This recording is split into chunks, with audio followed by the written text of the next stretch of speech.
Bonjour à toutes et à tous, merci de nous rejoindre sur Plan B. Nous avons un très beau plateau aujourd'hui. Yves Marignac, Timothée Paric et Karim Megerbi. Yves et Timothée, les gens de comment dire, de la communauté qui s'intéressent à la transition et à la décroissance, vous connaissent déjà un peu, mais je vais vous laisser vous présenter. Et on espère aussi qu'il y aura des auditeurs qui ne sont pas dans cette communauté qui apprendront à vous connaître. Quant à toi, Karim, tu es passé plusieurs fois sur Plan B. Tu es peut-être moins visible, même si ceux qui surfent sur LinkedIn te voient troller sur plein de posts et te surnomment le casse-pied de l'énergie, même si tu dis des choses très intéressantes malgré cela. On va parler aujourd'hui de décroissance et de transition énergétique. En quoi est-ce que c'est compatible? Quels sont les points de convergence? Quels sont les points de divergence? En quoi ces deux domaines peuvent apprendre l'un de l'autre? Avant tout, on va bien sûr définir ce qu'est la transition énergétique et ce qu'est la décroissance. Et encore avant cela, je vais laisser chacun des intervenants se présenter en commençant bon, au hasard par toi, Karim. Merci Cyrus. Ok, donc moi c'est Karim Egarbi, je suis un entrepreneur dans les énergies renouvelables. Je mets en relation des investisseurs avec des porteurs de projets au niveau international, plutôt Asie, Asie centrale, Asie du Sud-Est, un peu Afrique et Europe, en énergie solaire, en solaire et en éolien. Et puis à côté de mes activités en tant qu'entrepreneur, eh bien, je fais partie d'associations et de think tanks et de groupes de travail toujours plutôt à l'international avec la Coalition for Action de l'ARENA, qui est l'Agence internationale des énergies renouvelables, un think tank qui s'appelle DIA Desert Energy, où on essaie de faire, je dirais, d'orienter en fait la transformation des économies dans le Golfe vers du pétrole et puis enfin du pétrole vers de l'hydrogène vert et d'autres éléments, par exemple des raccordements tout autour de la Méditerranée pour les énergies renouvelables, donc connecter en fait les différents pays. Et puis en France aussi, on a une association qu'on a fondée avec 11 autres personnes qui s'appelle Avenir énergétique. Et donc, on fait des papiers sur le secteur énergétique, sur le secteur électrique, la politique énergétique en France. Voilà. On poursuit. Timothée. Bonjour, Timothée Paric, moi je suis chercheur en économie écologique à l'université de Lund en Suède et je travaille sur la décroissance. Et Yves. Yves, c'est à toi. Oui, merci Yves Marignac. Alors, je suis expert non institutionnel, je préfère ce terme indépendant, c'est-à-dire que je travaille essentiellement en milieu associatif sur les questions de nucléaire, y compris sûreté, déchets, sécurité, et sur les questions d'énergie et de transition énergétique depuis plus de 25 ans maintenant, et actif à ce titre à la fois dans l'ensemble des débats sur le nucléaire et l'énergie en France, dans les différentes expériences de groupes pluralistes, etc., autour de ces questions, parce que je crois fondamentalement que le pluralisme de l'expertise est indispensable pour éclairer le débat public et donc aboutir à des décisions les plus conformes possibles à l'intérêt général. Et c'est notamment le sens de mon implication depuis pas mal d'années maintenant, plus de 15 ans, avec l'association Négawatt, qui est donc une association d'experts, un think tank sur l'énergie, proposant des scénarios de transition énergétique, pour laquelle j'ai travaillé de plus en plus en tant que bénévole et dont je suis salarié à temps partiel, puis à temps plein, entre l'association et sa filiale, l'Institut, qui développe plutôt des prestations d'études et de conseils. Et donc aujourd'hui, je suis à la fois porte-parole de l'association, contributeur et référent méthodologique pour ces scénarios, et expert au sein de Negawatt sur les sujets nucléaires. Hmm. Tu as récemment débattu avec Jean-Marc Jancovici où on aurait pu imaginer une foire d'empoigne, mais au contraire, ça a été assez apaisé. Vous aviez d'ailleurs pas mal de points de convergence, comme quoi, aussi des points de divergence. Un peu. D'ailleurs, s'il vous plaît, aux commentateurs, soyez apaisés dans vos commentaires, voilà, parce que des fois on voit des agressions un peu gratuites pour rien, quoi, ça ne sert à rien. Je close ces présentations. Je suis Cyrus Farangui, consultant indépendant, assez généraliste sur les sujets de transition environnementale et sociale, sur lesquels j'accompagne des acteurs publics et privés dans l'évaluation de leurs projets, ainsi que leur aide à la réflexion sur les chemins de transition qu'ils pourraient emprunter. J'enseigne également ces sujets de transition par le biais de la prospective, en tant qu'enseignant vacataire en école de commerce. Et enfin, dans mon temps libre, je suis conférencier sur les livres planétaires et blogueur et animateur de ce podcast aussi. Passons peut-être aux définitions. J'ai envie peut-être de commencer par celle de la décroissance et je pense le plus légitime parmi nous pour fournir une définition, c'est toi, Timothée. Oui, bah alors la décroissance, déjà, c'est un terme en écologie politique et en économie écologique qu'on utilise pour critiquer l'hégémonie de la croissance. Donc ça, c'est un petit peu la décroissance en tant que paradigme. Et derrière ce terme, il y a aussi un phénomène plus concret. Et ce phénomène concret, c'est une réduction de la production et de la consommation pour alléger l'empreinte écologique, planifiée démocratiquement dans un esprit de justice sociale et dans le souci du bien-être.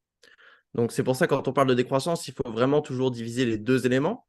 Le premier élément, donc l'élément critique, il est connecté à d'autres concepts, l'objection de croissance, par exemple, qui s'est développé dans les années 70, les limites biophysiques à la croissance.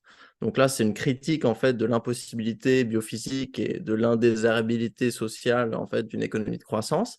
Et d'un autre côté, la conséquence donc de cette critique, de se dire peut-être, eh ben, si nous ne pouvons pas croître à l'infini et si dans des pays à haut revenu qui ont déjà dépassé leurs limites planétaires, eh ben, ils vont être forcés d'organiser une certaine décroissance. Et donc, quels seraient les contours de cette décroissance? Et là, dans la définition que j'ai donnée, il y a vraiment ces 4 éléments qu'on retrouve dans toutes les définitions. Moi, j'en ai recensé à peu près 150 dans la littérature.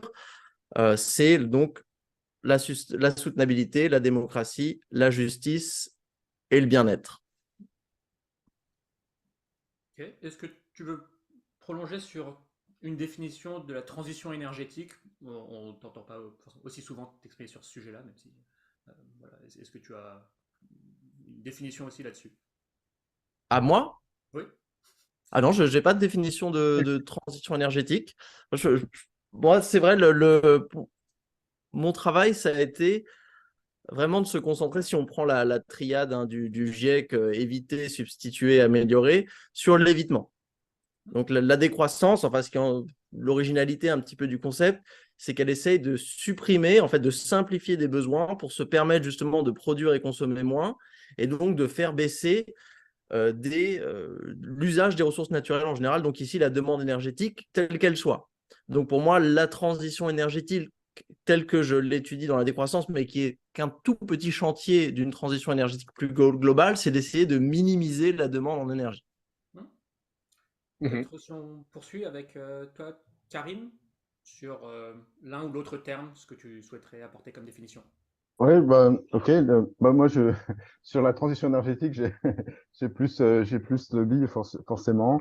Donc, je vais peut-être commencer par là. Je dirais la transition énergétique, c'est pour moi le passage de notre système énergétique actuel qui repose essentiellement sur les fossiles et qui émet du CO2, mais pas que ça, qui est aussi en fait à nous conduire à dépasser un certain nombre de limites planétaires, puisque on extrait beaucoup de pétrole, gaz, on a des impacts environnementaux, et donc il y a tout un tas d'éléments, je dirais, environnementaux au-delà même du climat. Et donc passer d'un système énergétique qui impacte très fortement l'environnement et le climat à un système énergétique qui, lui, se remet, en fait, nous permet de nous remettre dans des limites planétaires et qui évite, en fait, qui émet très peu de CO2. Et donc, pour ça, ce système énergétique, il va quand même un peu émettre de CO2. C'est impossible de ne pas du tout émettre. Et donc, l'idée, c'est qu'il en émet suffisamment peu pour que les puits de carbone, en fait, que ce soit technologique ou naturel, eh bien, puissent permettre d'absorber le peu d'émissions qui restent. Donc ça, je dirais, ça, c'est le processus. Ce processus, il nous conduit très clairement à quasiment abandonner la totalité de la consommation d'énergie fossile, que ce soit pétrole, gaz et charbon, mais progressivement, puisque et de façon différente selon le fossile, puisque par exemple le charbon doit être abandonné très rapidement, d'ici dans la décennie 2030-2040, dans les scénarios. Si on veut rester sous les 2 degrés, il doit être abandonné. Concernant le pétrole, on sait qu'il y a encore la pétrochimie et d'autres activités qui peuvent rester. Donc, dans les scénarios net zéro, eh bien, on va retrouver des consommations de pétrole de 20-25% de la consommation actuelle. Et par contre, le gaz, lui, on voit, je dirais, une décroissance progressive dans les différents scénarios. Ça, c'est sur la transition énergétique. Sur la décroissance, moi, je dis ma compréhension, mais pour être honnête, je suis aussi les activités de Timothée, donc les définitions évoluent aussi avec celle de Timothée. Ce que j'ai vu, c'est qu'il y avait quand même beaucoup de définitions différentes et surtout que la définition, elle évoluait. Donc, pour moi, la décroissance, c'est une pensée qui est en mouvement. J'ai pu remarquer que les penseurs décroissants, au fur et à mesure des années, en fait, euh, travaillaient en fait la matière. Et donc, c'est ça c'est ça qui est clair. Pour moi, j'avais l'impression que c'était un mouvement qui, je dirais, comme disait Timothée, encadrer en fait un mouvement de baisse de nos consommations et de nos impacts en fait sur la planète. Et donc ça, c'est une organisation c'est une organisation politique en fait quelque part de la société qui nous permettrait de décroître dans nos impacts. Et puis bon, après je m'arrête là parce que je dirais qu'il y a différents sujets que j'ai pas bien cerné forcément, c'est-à-dire que le lien avec le capitalisme. Est-ce que c'est un cadre politique capitaliste ou pas? Ça, j'ai l'impression il y a il y a différents mouvements. Et puis aussi, je dirais sur la partie énergétique, est-ce que qui décroît? Donc j'ai compris que c'était plutôt les pays du Nord par rapport aux pays du Sud, mais quand même, du coup, les pays du Sud, eux, ils vont croître quand même un petit peu. Donc comment gérer tout ça? Voilà. Peut-être on poursuit avec Yves, surtout que Negawatt, dès le début des années 2010, était assez précurseur sur ces deux sujets, à savoir une transition énergétique, mais notamment fortement basée sur les énergies renouvelables, à une époque où la communauté scientifique faisait beaucoup moins consensus sur le potentiel des énergies renouvelables. Et on voit là dans le dernier rapport du groupe 3 du GIEC que euh, la transition serait essentiellement basée sur les renouvelables. Le gros du potentiel pour produire de l'énergie plus proprement, c'est les renouvelables. Dès le début des années 2010, et félicitations pour ça, Negawatt avait déjà donné des indications, ainsi que sur la sobriété. Je ne sais pas si on Oui. peut parler de décroissance, mais aussi Bah, la politique justement, de Negawatt beaucoup sur la sobriété. c'est toute la discussion qu'on a à la fois essayé d'éviter et d'alimenter.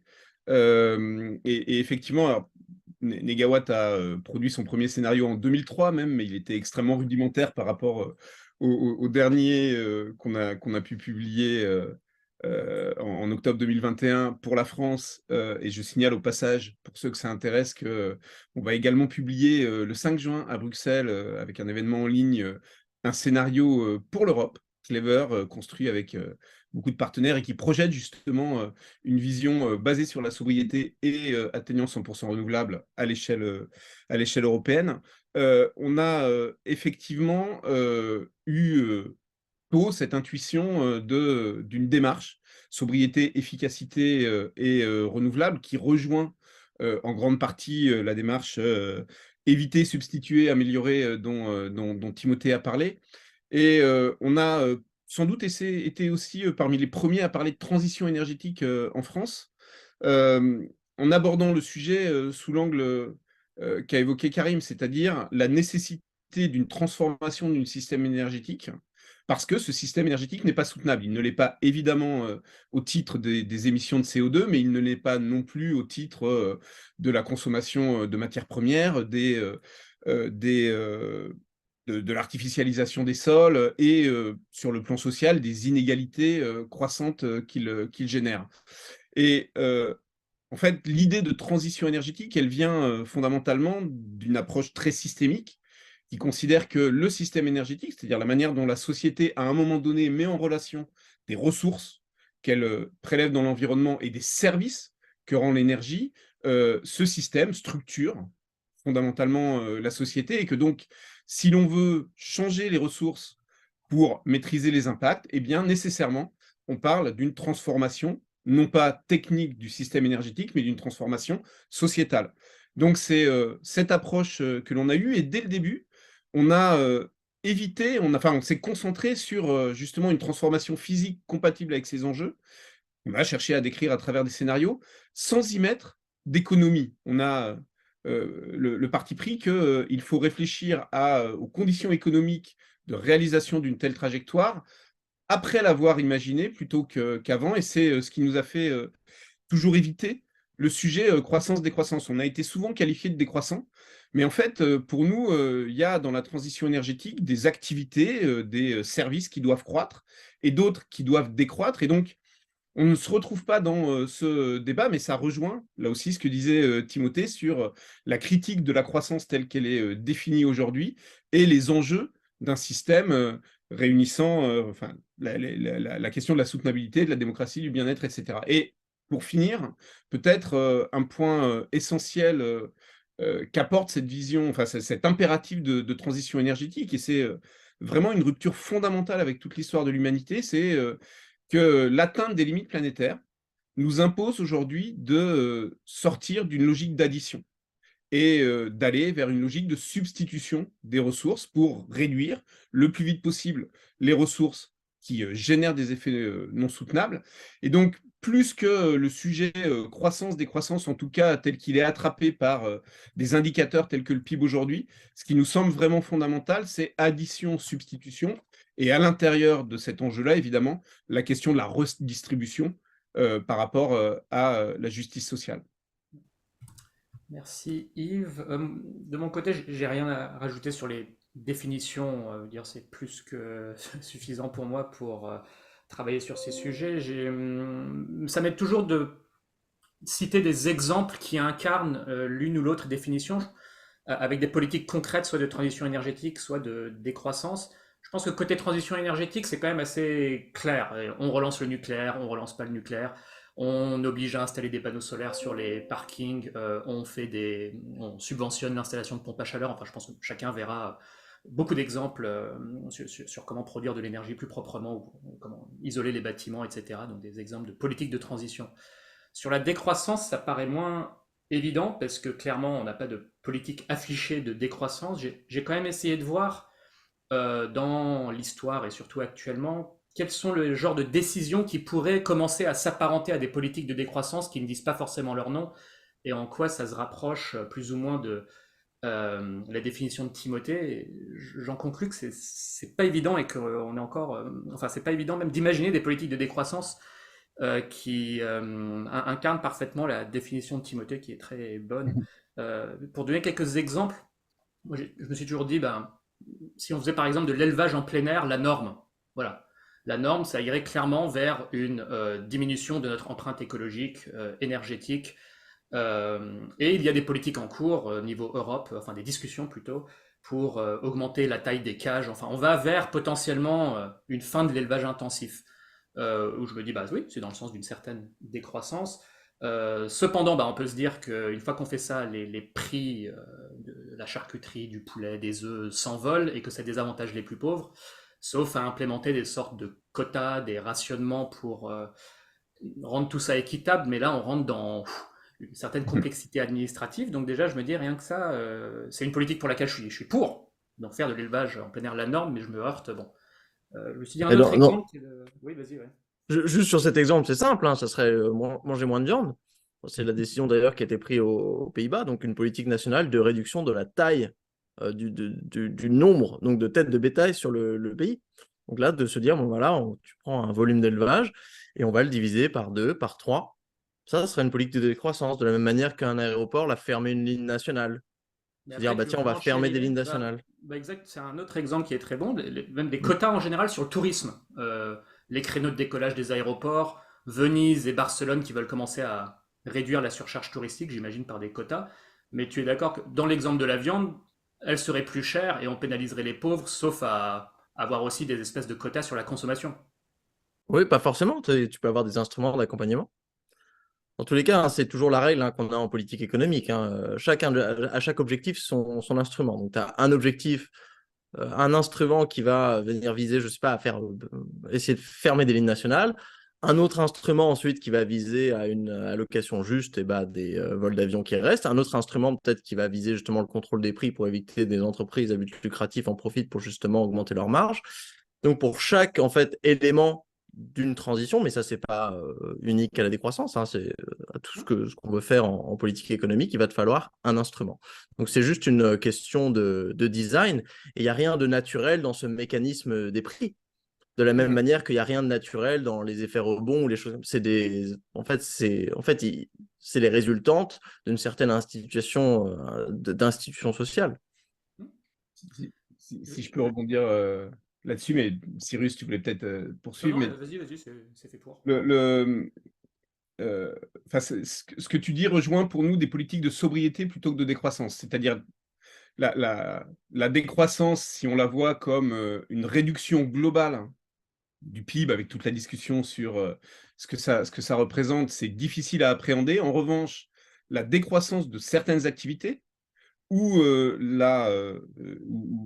donc typiquement la décroissance de l'élevage lié à la consommation de viande, ça on sait l'imaginer, on sait mettre en œuvre des politiques. Deux choses par rapport à ça. La première, c'est qu'il est essentiel en fait de penser les choses en termes de services finaux rendus et de pas interroger juste la consommation de viande, mais le service qui consiste à s'alimenter correctement, décemment et de manière saine, hein, et d'inscrire l'évolution de la consommation de viande dans ce service global. Donc ça veut dire que si on fait décroître l'élevage, il faut faire croître la production d'autres sources alimentaires pour compenser cette baisse, mais c'est positif puisque ça fait baisser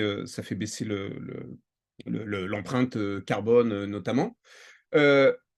Après, la question, c'est effectivement comment on régule cette évolution de la consommation globale. Et là, Timothée a complètement raison. Il y a des instruments pour faire ça. Et nous, on milite depuis longtemps, à la fois pour dire qu'il faut s'affranchir d'un raisonnement par le prix, comme si le prix était la bonne représentation des choses, parce qu'il y a en fait beaucoup d'enjeux qu'il ne capte pas, d'externalités.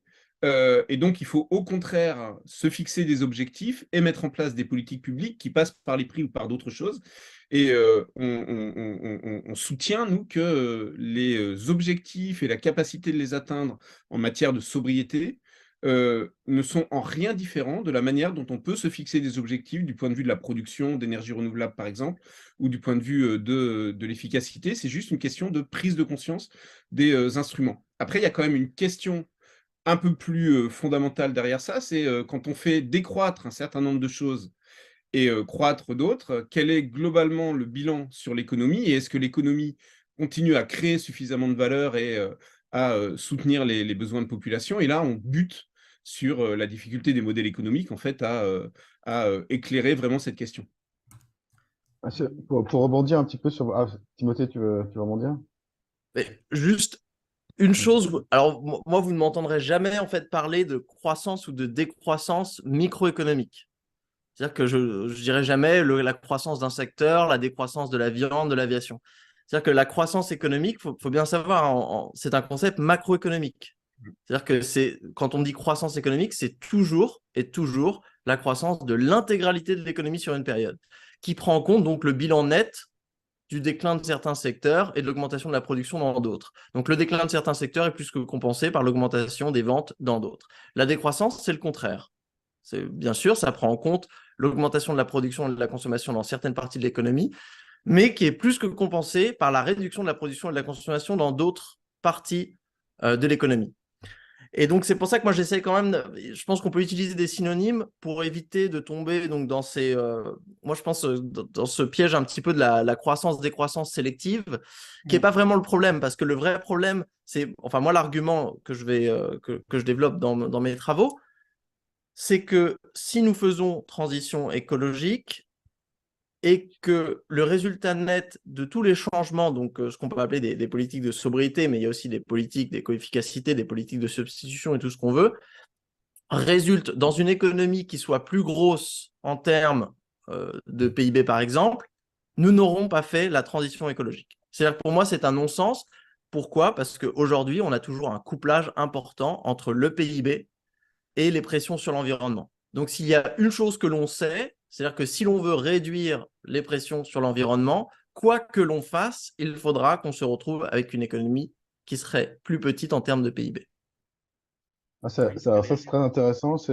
Là-dessus, donc, moi, mon cadre de réflexion sur la transition énergétique, c'est les scénarios net zéro. Hein. Donc, d'ailleurs, c'est ce que fait Negawatt. Et puis, il y en a plein hein, au niveau international, au niveau des pays. Et je dirais qu'il y a deux choses. La première, c'est que bon, tous ces scénarios déjà indiquent qu'il faut baisser un très grand nombre d'indicateurs. Hein. Donc, c'est pas du tout l'idée qu'il faut changer simplement d'infrastructure et puis par magie, il n'y a plus de CO2. Ça, c'est pas du tout en accord avec la science et les scénarios. Ce qui est bien indiqué, c'est que il y a une baisse en fait très forte de la demande en énergie au niveau des pays du Nord, qui eux ont un impact, enfin c'est pas du tout soutenable. Donc il y a des baisses très fortes qui sont indiquées dans ces scénarios. Et pour baisser cette demande énergétique, là aussi, c'est pas simplement juste consommer moins ou même une approche de la sobriété au sens, par exemple, consommer moins de viande, ça va beaucoup plus loin que ça. Ça va aussi sur réduire l'empreinte matériau des produits, diminuer les consommations, enfin rationaliser la consommation d'eau dans tel secteur, etc. Donc ça va vraiment très loin. Et c'est en ce sens-là où il y a un lien en fait entre je dirais, le climat et l'environnement. Parce que c'est pas du tout simplement le CO2 qui est visé uniquement dans ces scénarios, c'est aussi l'ensemble de l'empreinte, puisque la consommation énergétique, en fait, elle est liée à nos consommations générales de produits, de matières, etc. Donc déjà, je dirais qu'il y a un mouvement d'ensemble pour arriver à un niveau, un scénario net zéro qui est beaucoup d'indicateurs, en fait, doivent décroître.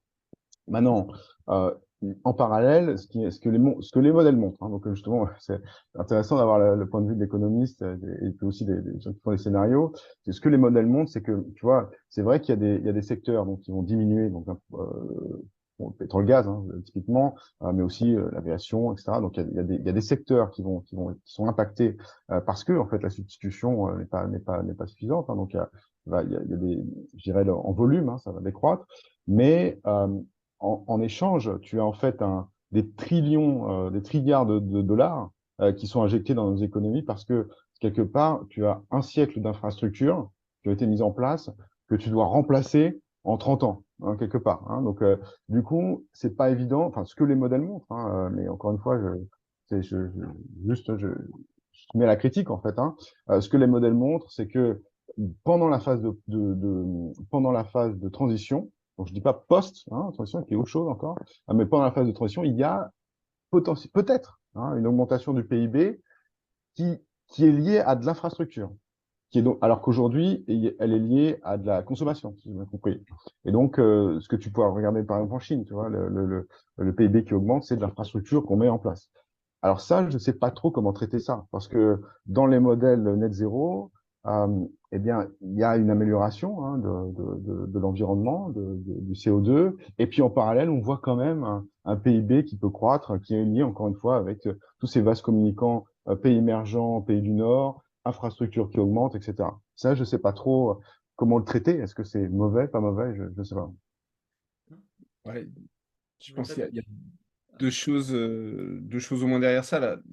La première, c'est que en fait, le PIB est un mauvais indicateur pour réfléchir à tout ça. Et derrière le PIB, un certain nombre d'éléments qui viennent de manière exogène dans les modèles, qui sous-tendent les scénarios intégrant, contrairement à ce que fait Negawatt, une strate économique dans la construction même de la modélisation.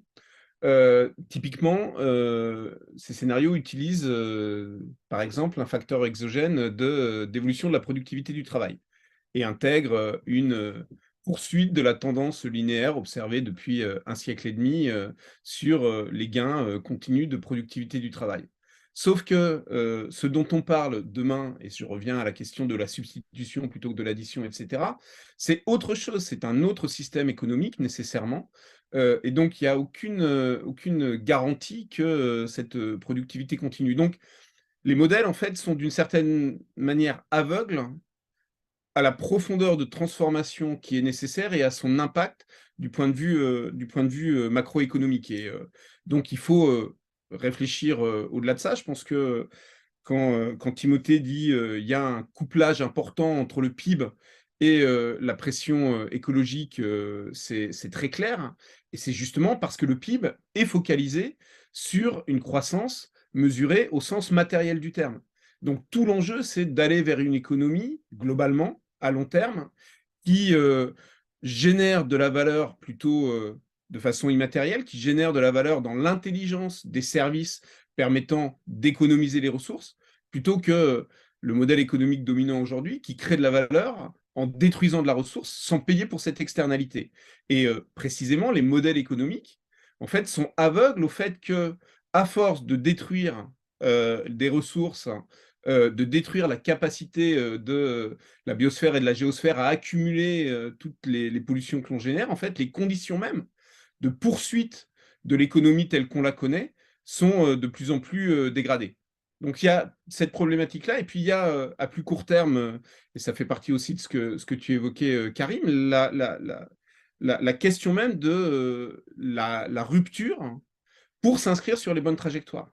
Je veux dire, quand le GIEC nous dit que la consommation d'énergie fossile des infrastructures existantes ou en cours de construction, sans même parler de nouveaux projets, juste sur le temps de leur durée de vie économique, dépasse le budget carbone autorisé pour rester dans une trajectoire 1,5 degré, ça veut dire que ce qui est devant nous, si on veut respecter nos objectifs climatiques et éviter des dépassements, et je ne parle pas de la biodiversité et de tout le reste, c'est la destruction volontaire de richesses.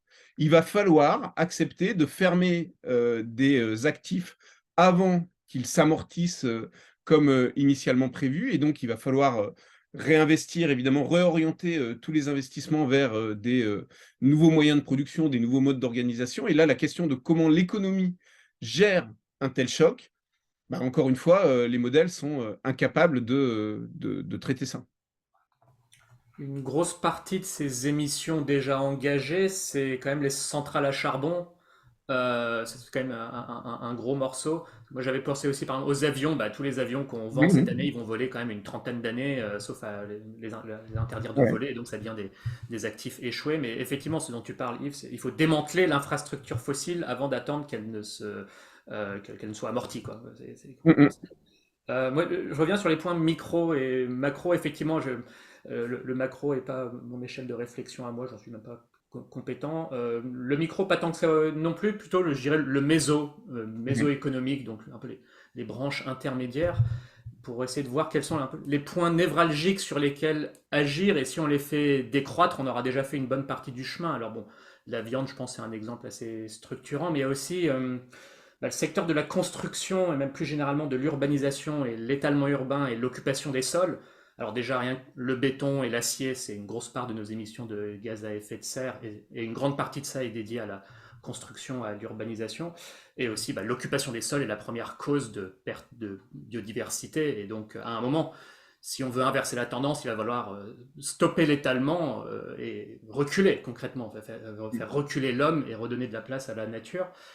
La manière dont ça s'incarne en France, c'est par le zéro artificialisation net. Donc, est-ce que c'est une politique de décroissance? Bon, alors déjà, je ne parle pas des décisions prises par les préfets en urgence, interdiction de construire des piscines, interdiction de construire des résidences secondaires, ça c'est pas planifié, c'est pas des politiques de décroissance, c'est pas bon.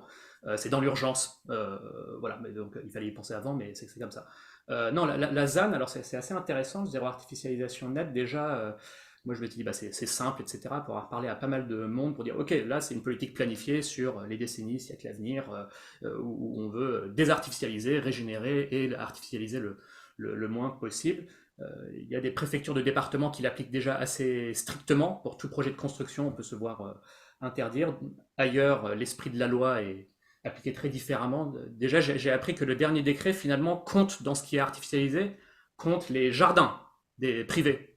Alors qu'on pourrait se dire, tiens, les jardins privés, est-ce qu'on ne pourrait pas aussi les voir comme poche potentielle de régénération? Parce qu'il y a plusieurs manières de tondre son gazon ou pas. Bon, bref. Donc on voit déjà que le diable est dans les détails. Mais surtout, ce que j'ai réalisé là-dedans, alors toujours dans cette question de justice et d'équité, notamment territoriale, c'est qu'on a configuré la ZAN en fonction du passé. Et donc en fonction des dynamiques économiques et démographiques passées, on a certains droits à continuer d'artificialiser. Donc une métropole très dynamique qui gagne qui est sur une dynamique positive, va avoir le droit d'artificialiser plus qu'un territoire en déshérence qui donc non seulement est déjà en déshérence démographique, économique, mais en plus aura moins le droit de se développer et retourner la tendance. Et donc c'est pour ça que ça devient très compliqué. Alors je pense que globalement la loi, c'est ce qu'il faut faire, faut stopper le bétonnage. Mais, et ça, je trouve que c'est plutôt encourageant. Enfin, les échos que j'ai de la part des territoires et des acteurs à tous les échelons, régional jusqu'à communal, On a fait un pas assez significatif. Je ne dis pas que ce sera suffisant pour sauver le climat, etc. Mais par rapport à il y a 5 ans, il y a beaucoup plus de gouvernance autour du sujet, de données, y compris satellitaires, pour bien surveiller année après année qu'est-ce qui est artificialisé, désartificialisé. Et on a fait pas mal de progrès dans ce sens-là. Et je pense que c'est une courroie intéressante pour aller vers, concrètement, inverser la tendance à toujours prendre de plus en plus de place à la nature. Je ne sais pas s'il y a des réactions là-dessus ou si on passe à la question suivante. Moi, j'aimerais bien comprendre, parce qu'en en fait, on parle de politique de décroissance et pour moi, c'est jamais très clair parce que quand Yves a dit, est-ce que c'est la sobriété?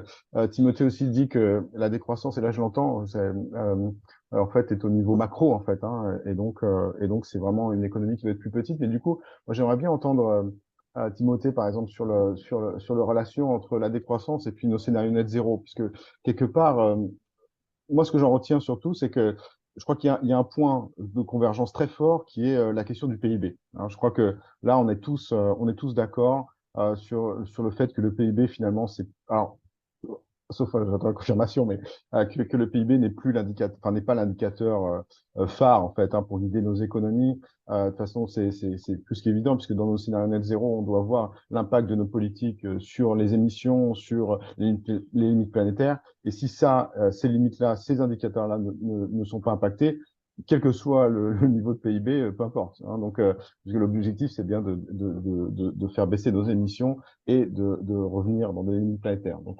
Donc ça, pour moi, c'est assez clair que le PIB n'est plus un indicateur. Mais du coup, puisqu'il n'est plus un indicateur, quelque part, bon, le fait qu'il augmente ou pas, et donc l'indication de la taille de l'économie quelque part, eh ben c'est là, pour moi, je la vois pas comme un comme un objectif en soi. C'est-à-dire que je ne sais pas en fait quelle est la taille quelque part de l'économie.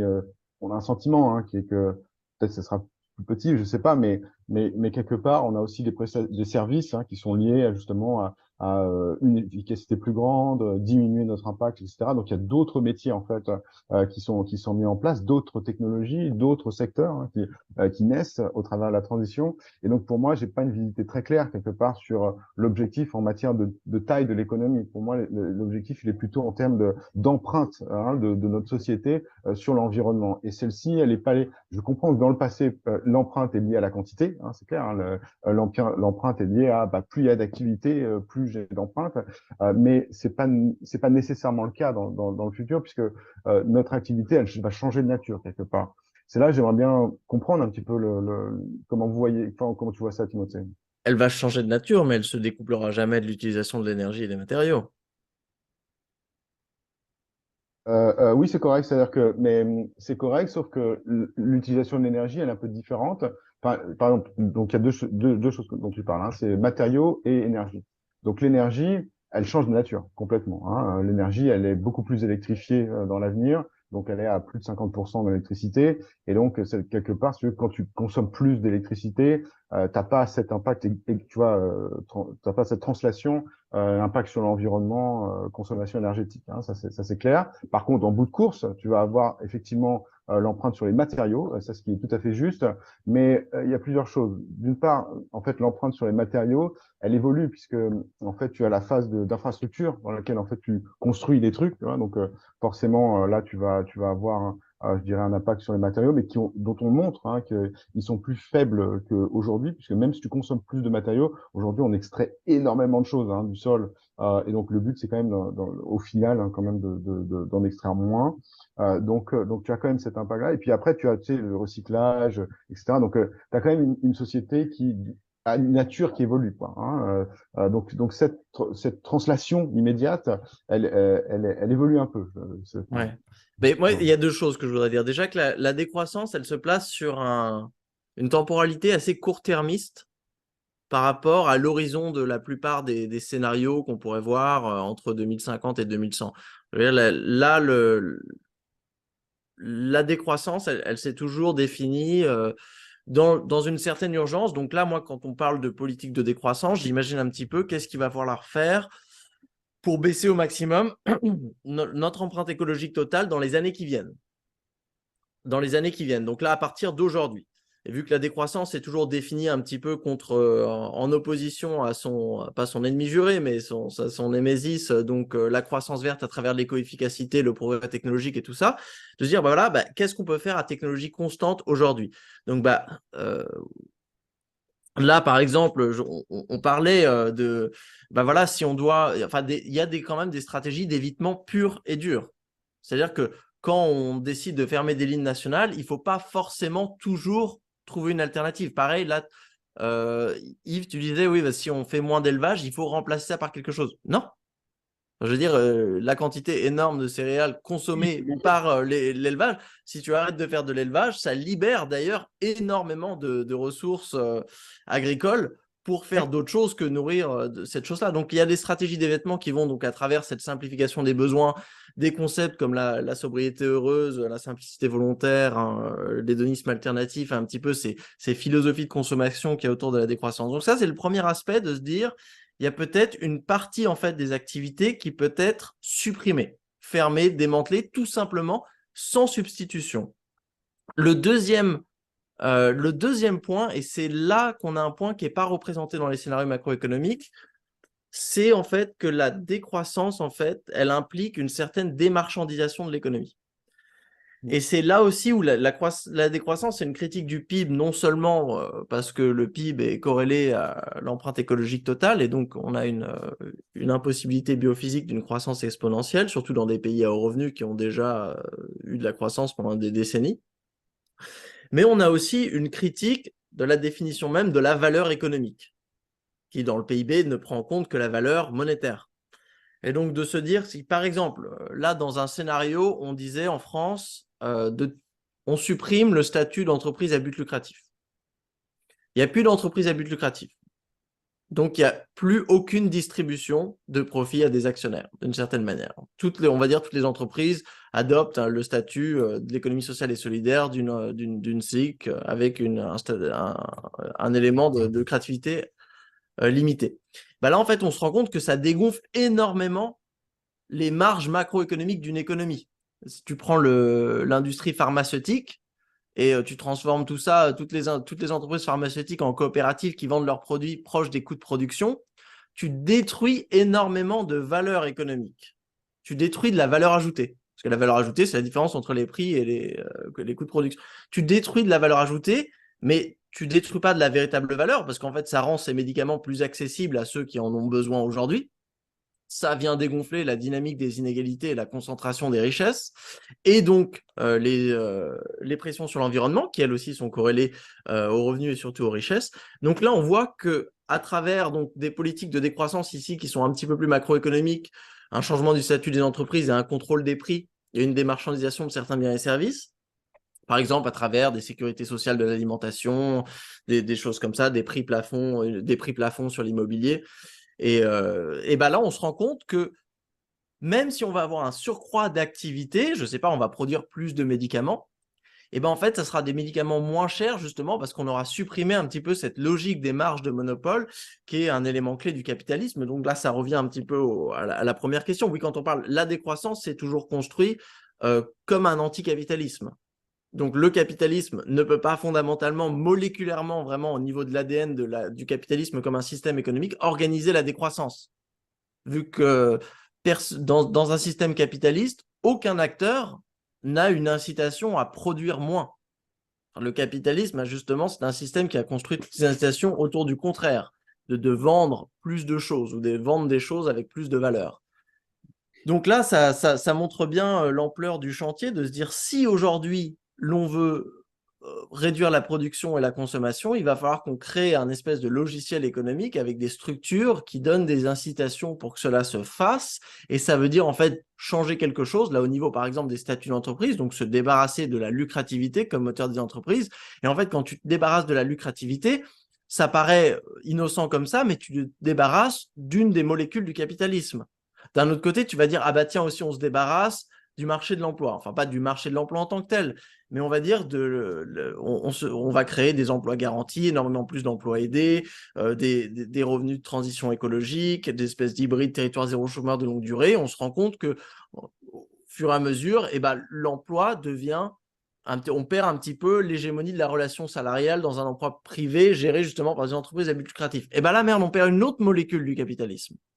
Et là, d'un coup, on se retrouve avec plein de monnaie locale parce que justement, ces territoires, notamment pour des raisons énergétiques, décident d'ancrer un petit peu leurs activités économiques sur des indicateurs réels d'utilisation de la matière, des sols, de l'énergie. Et là aussi, on perd l'une des grandes molécules du capitalisme, qui est la monnaie à usage général.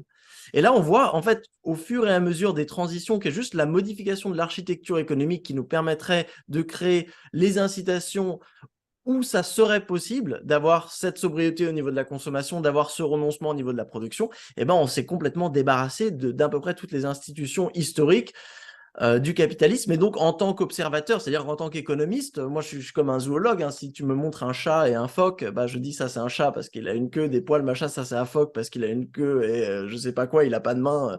Et bah, moi, pareil, tu me montres un système aujourd'hui, je te dis c'est le capitalisme. Tu me montres un autre truc après une transition, je te dis c'est plus le capitalisme. C'est un système économique, mais c'est un autre truc. Ouais, ça c'est. Enfin,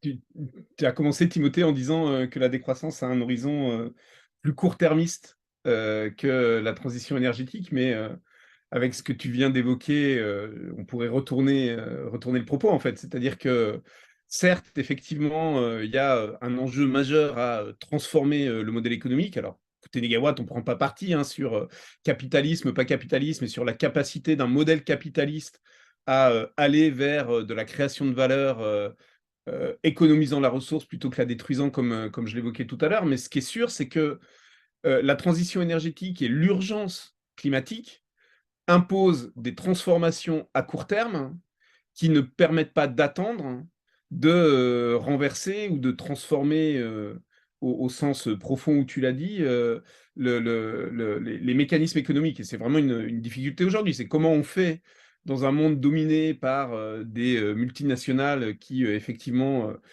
créent de la valeur sur la base de modèles d'affaires antinomiques de la transition énergétique. Comment est-ce qu'il est possible par de la régulation de les amener vite à des transformations sans devoir démanteler l'ensemble du système économique pour le reconstruire?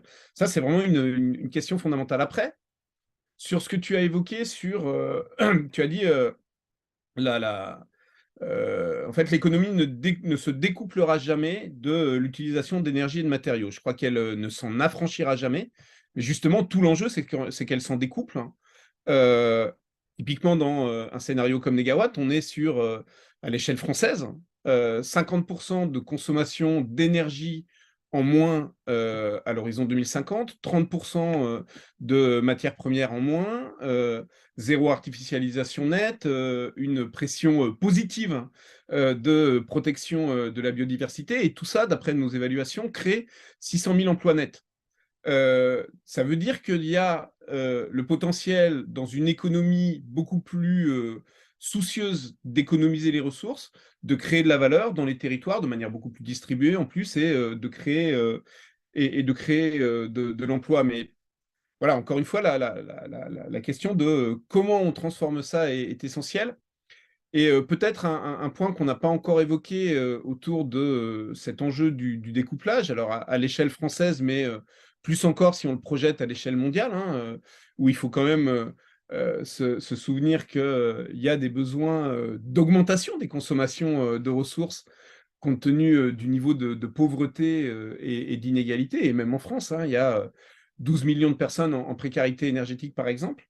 Euh, En fait, comment la question de la justice sociale et de la meilleure répartition de la nécessaire meilleure répartition de l'accès aux ressources et aux services peut être un moyen de questionner et de réguler, voire d'éliminer les modes les plus consommateurs. Et moi, j'observe dans le débat récent une forme d'inversion autour de ça que je trouve intéressante. En fait, le capitalisme et le dogme de la croissance, il repose, pour être acceptable socialement, sur l'idée que, en fait, il y a une forme de ruissellement, pour reprendre un terme cher à notre président de la République, et que plus l'économie croît et plus la richesse de certains augmente, plus ça bénéficie au final aux couches les plus pauvres. Il y a ça. Et puis, il y a l'idée d'égalité des chances, ou en tout cas la croyance dans l'ascenseur social, c'est-à-dire le fait qu'à tout moment, alors tout le monde bénéficie globalement de l'enrichissement des plus riches, et à tout moment, chacun peut avoir l'espoir de monter dans l'échelle sociale. En fait, c'est deux promesses qui sont dès l'origine difficilement tenables, mais qui le deviennent de manière évidente lorsque on atteint les limites. Et je vais illustrer ça par deux choses. La première, tu parlais d'impossibilité de découplage. On peut tout à fait mieux rendre les services de mobilité en zone urbaine en sortant de chacun se trimballe avec son SUV en ville, hein, et en allant vers des modes partagés de véhicules électriques beaucoup plus légers. Si on fait ça, on rend potentiellement le même service de mobilité et on gagne en espace urbain, en pollution, en cadre de vie, etc. Et donc, il y a une aspiration aujourd'hui à ce type de transformation. Et deuxième exemple pour finir que je veux donner, c'est le débat sur les jets privés. Je le trouve très intéressant parce que avant, c'était un débat uniquement moral. Mais effectivement, dans un monde où on imagine la croissance infinie, l'égalité des chances, l'ascenseur, etc., c'est bien que des gens puissent voler en jet privé, et moi, j'espère pouvoir le faire un jour. Dans un monde où on est limité et où le changement climatique vient impacter nos modes de vie, eh ben, le fait que des gens volent en jet privé devient potentiellement une atteinte à ma capacité à juste vivre normalement, parce que il y a des effets de vase communicant. Et donc, la manière dont cette question des limites et des inégalités à l'intérieur des limites collectives vient interroger les modes les plus consommateurs me semble être, en tout cas, un facteur d'espoir pour rapprocher l'économie réelle par des régulations des limites dont on parle. Ah, J'aurais, si je peux merci. rebondir là-dessus. Juste Karim, une Ouais. petite chose. J'aurais bien aussi, je vais te laisser répondre, prolonger la discussion en jetant une question qu'on comptait aborder, les proximités entre décroissance et transition énergétique. Enfin, on l'a évoqué hein, ici et là, mais qu'on puisse aussi centrer une partie du débat là-dessus. Mais Karim, je te laisse poursuivre. J'aurais bien enchaîné sur cette question-là après. Oui, ok, mais non, mais bon, je voulais réagir sur l'organisation quelque part, la décroissance, et donc cette, cette, euh, le fait que le capitalisme dans son ADN n'a pas la capacité à organiser une décroissance. En fait, il y a deux choses, et là, encore une fois, je passe du macro au micro quelque part, hein. Donc, c'est là où je suis, voilà, j'écoute, hein, je dirais s'il y a un problème dans l'analyse, il y a deux choses. La première chose, c'est que on doit changer nos systèmes énergétiques, hein. Donc changer ces systèmes énergétiques, ça nécessite qu'en 30 ans, on va devoir, même si on fait preuve de sobriété, d'efficacité énergétique, des réorganisations sociales, il y a quand même un gap très important qu'il va falloir franchir et qui nous oblige en fait à investir très fortement et à avoir des secteurs en très forte croissance qui sont liés en fait à ces changements. Et donc, je pense aux énergies renouvelables, mais il y a pas que ça, hein. Même la voiture électrique, quelque part, qui voilà, on veut pas qu'il y ait l'électricité, enfin des voitures électriques partout. Alors, il y en a peut-être qui veulent ça, mais en tout cas, c'est pas ce que montrent les modèles, et c'est pas comme ça qu'on va aller au net zéro, ça c'est sûr. Il y a une réorganisation hein, des transports à faire. Et une fois que tu as réorganisé tout ça, quand tu as pensé en fait la question du transport, il y a quand même hein, tous les véhicules qui restent, hein, que ce soit bus, etc. Ils sont électrifiés. Et donc, il y a ces secteurs-là qui doivent croître. Donc, quelque part, il n'y a pas que à organiser. Enfin, les institutions telles qu'elles sont actuellement, elles ne sont pas là que pour organiser une décroissance. Elles sont aussi là, en fait, pour organiser une croissance. Et ça, c'est un élément fondamental. Si on retire cet élément de croissance de notre économie, eh ben, on va pas y arriver, en fait, au net zéro. Donc, en fait, il y a les deux. Moi, quand j'entends une organisation par exemple, là, la pharmaceutique, de ce que disait Timothée, que je trouvais extrêmement intéressante, hein. Et d'ailleurs, on peut réfléchir sur d'autres secteurs, comme par exemple l'eau, donc des choses vraiment essentielles, en fait, à la vie, où on peut organiser, en fait, hein, les entreprises et les relations, en fait, avec notre économie de façon très différente. Ben, pour moi, je vois plus comme une hybridation, quelque part, hein, de notre économie, avec, quelque part, une pensée où on va dire, voilà, ben, il y a des secteurs, on organise ça comme ça, d'autres secteurs qui sont plus capitalistes. Et puis le capitalisme qui a un objectif de croître nécessairement, bah, je suis pas sûr. Hein, le capitalisme peut se réglementer. Hein, quand tu payes une taxe carbone, alors c'est toute la question. Hein, il l'a soulevé d'ailleurs en se genre, est-ce qu'on sait faire ça? Mais bon, si tu mets une taxe carbone dans une économie capitaliste, bah, son impact c'est pas de croître. Hein, son impact c'est que ceux qui sont impactés par la taxe carbone, bah, logiquement ils sont pas censés, enfin la demande est censée être impactée. Je pense notamment prenons l'aviation. Hein, l'aviation, les billets d'avion aujourd'hui sont trop peu cher et donc ne reflète pas du tout l'impact environnemental de cette activité, la solution, c'est que justement ces billets d'avion augmentent parce que tu vas taxer en fait ce secteur-là. Il y a une augmentation de ce billet, bah, ça va se traduire par une baisse de la demande. Donc, je ne sais pas si le capitalisme en tant que tel oblige à croître quelque part. Je pense qu'il y a quand même des façons de réguler qui permettent de revoir un peu ça. Donc, voilà, Ouais. je dirais, il faut pas oublier ça, quoi. Faut pas oublier cette partie, je dirais, croissance de nos scénarios net zéro, parce que si tu la mets de côté, quelque part, tu as tout un pan, en fait, de notre nécessité qui part, quoi. Bon, déjà, je reprends ce que j'ai dit. Hein. Il faut arrêter d'utiliser les mots croissance et décroissance à l'échelle méso et micro. C'est parce que c'est pas des termes micro et méso.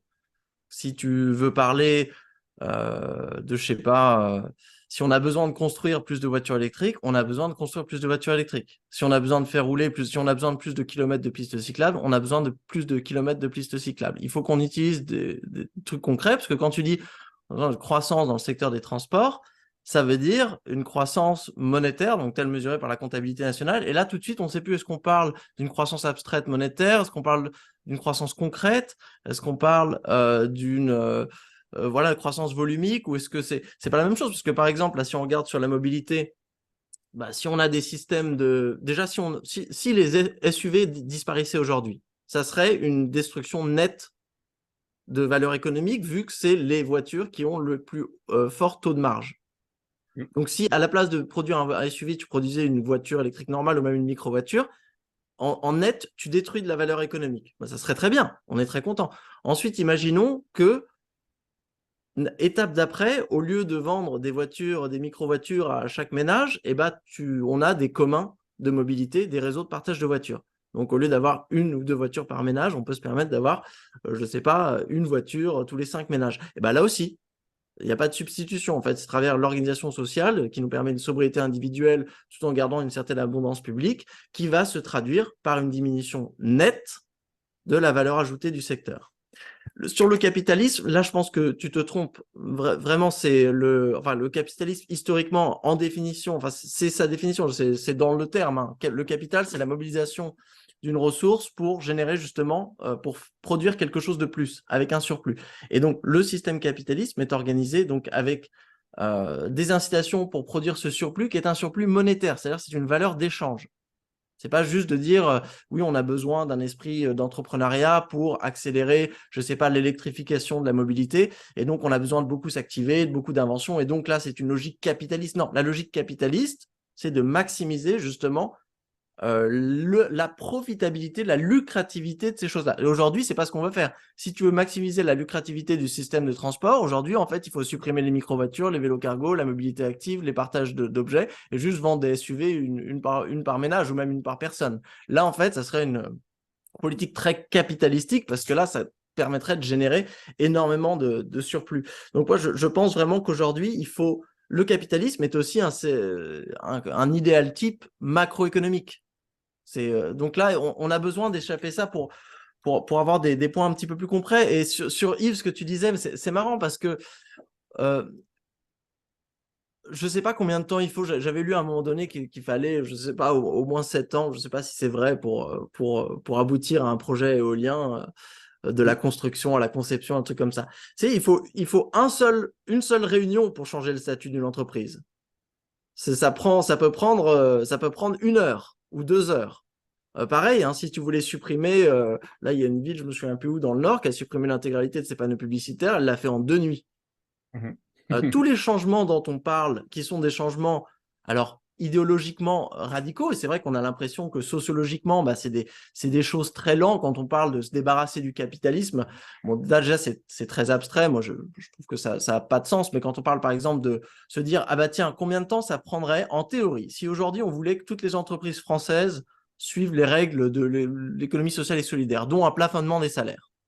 Ça, on pourrait se dire, ah, mais ça, enfin, théoriquement, sur le papier, ça peut se faire en nombre de semaines, même de jours, si tu voulais vraiment. Comparé à certains défis techniques, ou si tu veux, par exemple, remplacer la flotte, imaginons aujourd'hui, on avait un avion à hydrogène, ou même si on voulait remplacer toutes les voitures thermiques par des voitures électriques, rien que pour faire cela, enfin, il y a quand même un certain défi de construction, d'extraction, de transport, d'organisation qui va faire que ça va s'étaler un tout petit peu plus dans le temps. Même si on assume, si on prend l'hypothèse que économiquement, les gens amènent leur voiture dès aujourd'hui à l'usine pour qu'elle soit directement remplacée. Donc, c'est pour ça, en fait, moi, avant même qu'on se pose la question, qui est une question, c'est vrai, de politologue, de se dire, bon voilà, quels vont être les changements qui ont le plus d'acceptabilité sociale et donc qui sont le plus à même d'être rapides dans le contexte actuel, qui est une question intéressante. Mais moi, c'est pas la question sur laquelle je me suis concentré, parce que je suis pas politologue, je suis pas sociologue. Moi, la question, je me suis concentré vraiment sur l'aspect, sur le papier, c'est-à-dire si l'on voulait réduire la pression écologique totale le plus rapidement possible, mais vraiment flingue sur la tempe, qu'est-ce qu'on pourrait faire? Là, c'est vrai que si on devait le réduire le plus rapidement possible, on a pas mal de stratégies d'évitement qui, les scénarios nous montrent, seraient assez efficaces. Si aujourd'hui, on fait voler moins d'avions, par exemple, si on ferme l'intégralité des lignes nationales en France et en Europe. Ça, c'est quelque chose de radical. Bon, voilà, si tu fais ça, tu sais que tu vas baisser les émissions du secteur aérien en France, vu qu'il n'y aura plus que les vols internationaux. Et donc ça, c'est des choses. Après, c'est le chantier. Est-ce que ça permettrait justement de faire baisser l'empreinte écologique totale? C'est une question. Ensuite, l'autre chantier, et là, il faut envoyer les sociologues, les politologues, les psychologues, et pas les économistes. Justement, les économistes sont assez mauvais pour évaluer ces changements. De se dire, voilà, combien de temps ça va prendre pour pouvoir avoir ces changements-là? Et juste un dernier commentaire sur aussi attention à ne pas faire l'amalgame entre valeur et emploi. Parce que moi, j'ai vu dans les scénarios Négawatt, oui, il y a une création d'emplois, et dans nos scénarios de décroissance, enfin moi, celui que je suis en train d'imaginer là pour la France, il y a aussi une création nette d'emplois, parce qu'aujourd'hui, il y a énormément de gens au chômage, mais ça aussi, il faut prendre en compte que la traduction entre la création d'un emploi et une valeur ajoutée au sens de la comptabilité nationale, elle n'est pas automatique. Ouais. Parce qu'il y a énormément de formes de travail dans le sens de l'agitation anthropologique dont on va avoir besoin pour la transition écologique, notamment dans les modèles agricoles, agroécologiques et permaculturels, qui ne se traduit pas en emploi salarié et surtout pas en emploi salarié avec une création de valeur ajoutée. Telle que, par exemple, aujourd'hui... oui, l'emploi salarié capitaliste, où je ne sais pas aujourd'hui si on crée un emploi dans la publicité, un publicitaire énormément payé, ça crée énormément de valeur ajoutée, alors que si à la place de ça, tu avais une centaine d'emplois aidés dans des coopératives à but d'emploi, machin, ça créerait le même équivalent valeur ajoutée, alors qu'en fait, en quantité d'emplois, tu aurais beaucoup plus d'emplois. Donc là aussi... Là, il faut faire attention, et moi, je suis vraiment pour un retour au concret. Le problème des économistes, et moi, je me suis retrouvé enfermé dans mon propre piège en faisant des études d'économie, c'est qu'en fait, ces concepts, ils sont pas très utiles. C'est pour ça que moi, j'aime beaucoup les approches comme de Yves, de dire au début, en fait, on va pas parler d'euros, on va pas parler de croissance-décroissance, on regarde les choses comme ça, et ensuite, en deuxième lieu, on va essayer de se poser la question de à quoi ça correspond. Et ce deuxième lieu, je pense qu'il faut faire très attention de ne pas tomber dans les concepts un petit peu fourre-tout des économistes, autour de l'inflation, autour de la dette publique, autour de la croissance, autour de l'emploi, et essayer d'aller faire du plus concret. Je vais peut-être rebondir sur plusieurs points. Le premier, j'ai un exemple qui m'est venu avec ton dernier propos, Timothée. C'est un calcul publié il n'y a pas longtemps par une figure éminente de l'école de Toulouse. Donc là, c'est l'économie la plus orthodoxe qui soit, sur la limitation de vitesse. La limitation de vitesse, c'est une des mesures de sobriété les plus évidentes et qui, a priori, a assez peu de rapport avec le monde économique tel qu'on l'appréhende. Son calcul, c'est de dire il y a en gros 3 variables. On fait une économie de carburant, on fait une économie d'externalité gaz à effet de serre, mais on perd du temps. Si on roule moins vite, on perd du temps. Et donc, pour faire le calcul, il dit 1 heure de temps perdu, considérant la productivité moyenne du travail, c'est 70 € perdus. Et avec ce calcul-là, il arrive à dire que la limitation de vitesse, pour baisser les vitesses auxquelles on roule sur nos routes, est une mesure contre-productive du point de vue de la lutte contre le changement climatique. Et il ne se rend même pas compte de l'absurdité du résultat. Donc derrière ça, il y a bien l'idée que rouler moins vite sur les routes, c'est générateur de moins de mortalité, de moins de congestion routière, de moins de pollution atmosphérique, qu'il n'a absolument pas pris en compte, d'un effet positif sur le budget des ménages et d'une réduction de notre dépendance à des importations d'économies fossiles. Et ce type d'externalité géopolitique qu'on a quand même pris de plein fouet avec la crise ukrainienne n'est absolument pas intégré, internalisé dans les modèles économiques. Donc c'est bien l'illustration de la manière dont, par des biais méthodologiques, l'économie classique n'arrive pas à appréhender ces sujets, y compris sur un élément aussi simple. Et derrière ça, je pense que tu as employé tout à l'heure le terme, Timothée, de démarchandisation. Je pense que c'est vraiment essentiel. C'est-à-dire, il faut qu'on arrive à réfléchir l'économie du point de vue de la valeur réelle créée en termes de services, en termes de bien-être, en termes de conditions de vie décentes, et non plus en termes de valeur ajoutée, au sens où elle est comptabilisée nationalement et internationalement aujourd'hui, parce que cette valeur ajoutée, encore une fois, elle ne tient pas compte de valeurs implicitement détruites en termes de cadre de vie, en termes de destruction de ressources, etc. Et effectivement, une fois qu'on pense, enfin, si on arrive à reposer l'économie dans ces termes, après, le deuxième sujet, c'est la gouvernance. C'est comment, effectivement, on arrive à mettre l'ensemble des acteurs autour de la table, autour d'un projet économique de ce type, qui n'a pas besoin, de mon point de vue, d'être qualifié du point de vue de son effet de croissance ou décroissance par rapport à un indicateur qui aujourd'hui n'est pas pertinent. Pour moi, l'objectif, c'est vraiment de découpler matériellement la création de valeur au sens de service, bien-être et progrès et la consommation de matières premières. Une fois qu'on pose ça, effectivement, idéalement, Timothée, tu as raison, hein, les changements de régulation économique majeurs hein, sur la gouvernance des entreprises, sur leur statut même, sur la régulation des marchés sont susceptibles d'advenir. Ma réaction tout à l'heure hein, tenait plus à la granularité des choses, qui est un élément important, hein, la littérature scientifique le dit, dans la mise en œuvre, en fait, plus une solution a une granularité fine, plus elle diffuse massivement, parce qu'elle peut être massifiée, en fait, parallèlement par un grand nombre d'acteurs. Et donc, mon point était de dire que pour atteindre des points de bascule sur des choses dont la granulométrie est macro, comme le statut des multinationales ou la façon dont elles organisent leur modèle d'affaires, effectivement, en théorie, ça peut se décider en une nuit de conseil d'administration. En pratique, ça demande des années de plaidoyer, d'influence et de monter en puissance au sein de la société civile. Et c'est de ça, malheureusement, dont on a absolument besoin et dont on n'a pas le temps. Vous savez, j'aimerais bien réagir un peu en tant qu'entrepreneur bête et méchant, vous savez, qui développe des projets et qui aime dérouler les choses, vous savez, avoir un plan très, très concret.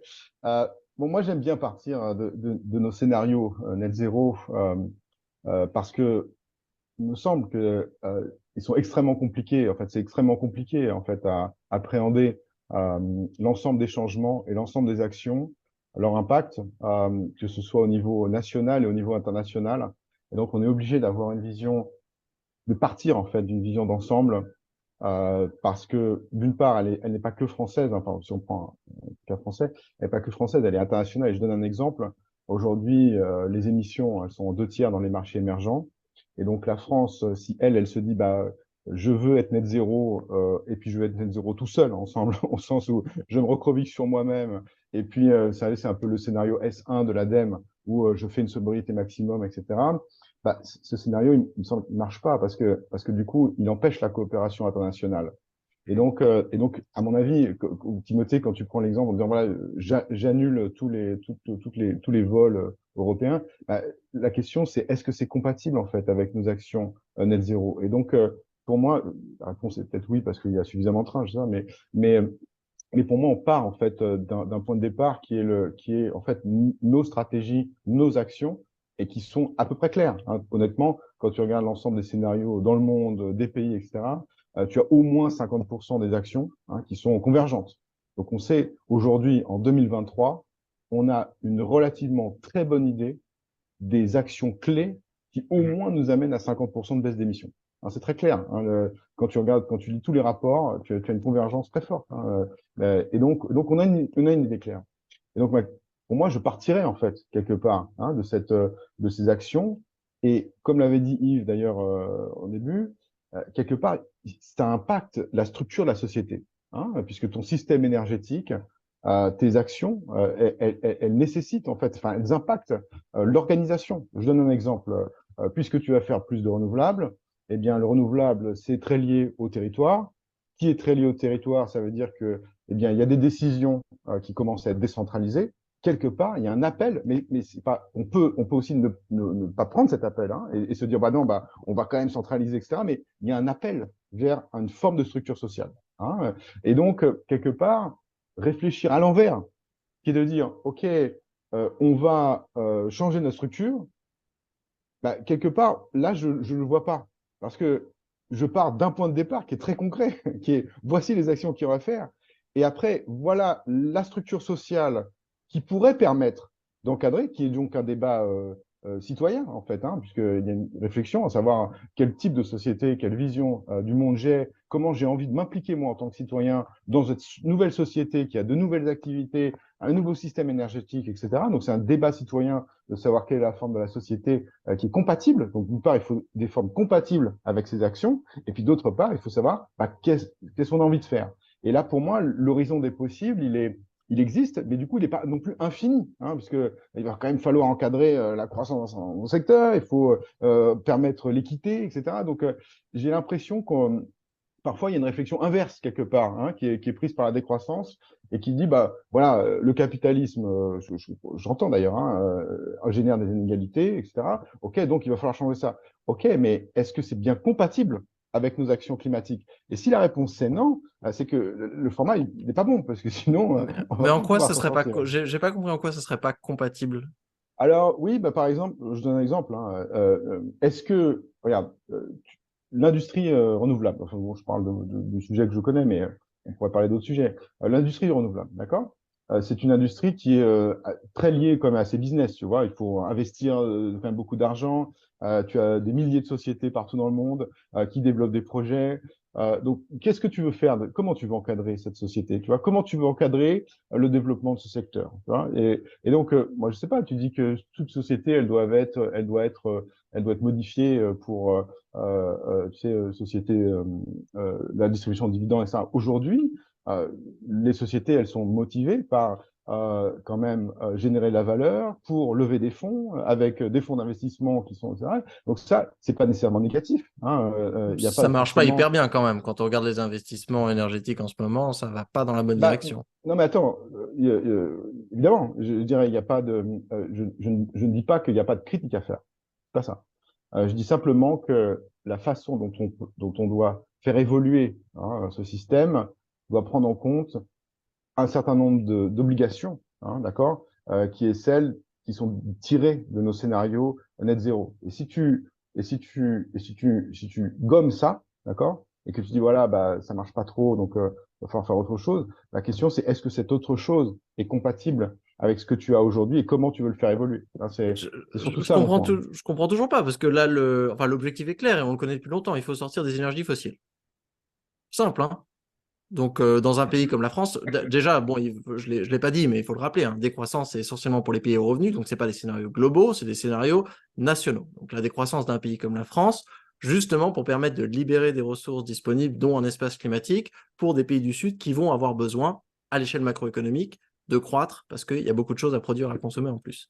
Et bien là, en France, si on veut sortir des énergies fossiles, qu'est-ce qu'il faut faire? C'est simple, il faut, en termes d'institutions, mettre des bâtons dans les roues dans l'énergie fossile, donc c'est-à-dire créer des incitations pour arrêter d'investir, même de désinvestir dans des projets fossiles et rediriger ces investissements, pas seulement monétaires, mais ces investissements de compétences, d'énergie et de matériaux dans la construction d'une infrastructure d'énergie renouvelable.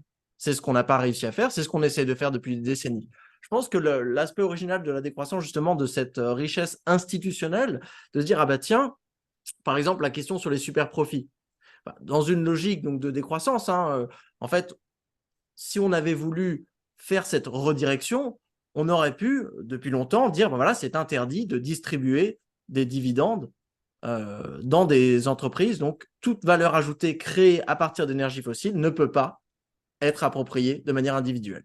C'est soit taxé, soit associé forcément à une fondation de transition énergétique et doit être réinvesti à 100% dans des entreprises qui travaillent donc au développement d'une infrastructure d'énergie renouvelable.